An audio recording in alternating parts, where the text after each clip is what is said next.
what you see on television is usually the news bite, where they take this quote, this gaffe, this sound bite out of context. And so the voter's impression is really fairly narrow. Having been through the campaign, and Larry too, we probably saw all of these things in context. So the reaction that I had wasn't as bad as, let's say, the news media or some voters. You want to have a narrative, for your firms and for your partners and for the people that you want to put out there.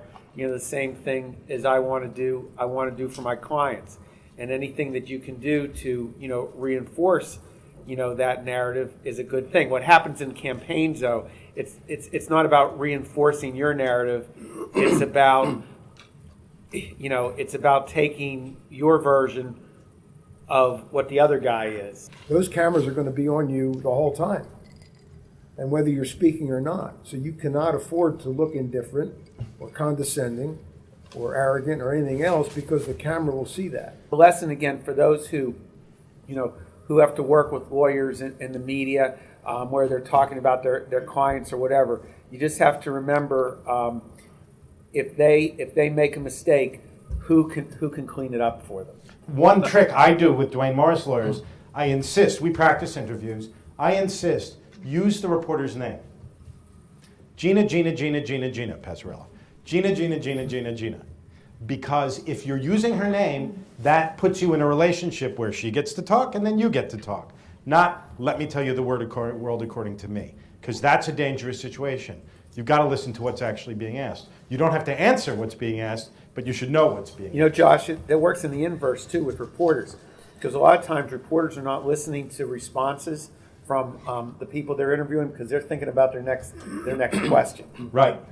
So what's your weapon for your client to combat that problem? Well, my weapon's always is don't worry about what the question is. Just say what we need to say. And by the way, that's what happens in those debates. I mean, everybody knows that they don't answer the questions. They just get to what they want their talking points. Candidates generally can't catch a break, because if they're too scripted, the reporters will write.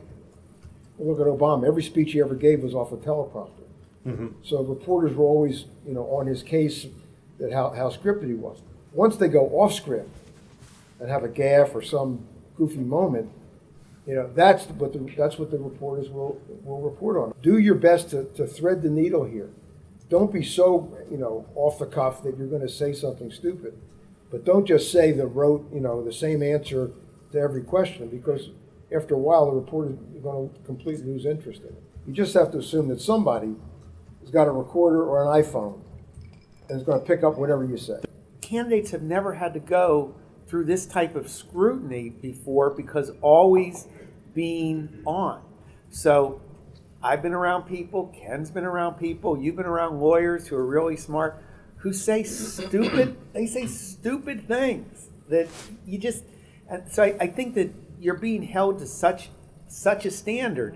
And so what happens to these candidates we were talking about before is they get gun shy. So then you're afraid to say anything, because you don't know how it's going to be taken. And I'll tell you, and I think that's one of the reasons that I've been involved with 25 years. Ken a little longer than me. But what I have seen is I have seen a diminishing of the quality of people in elected life.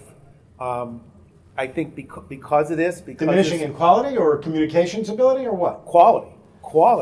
And by the way, not only in terms of the people in office, but the people who are on the staff levels and working in government.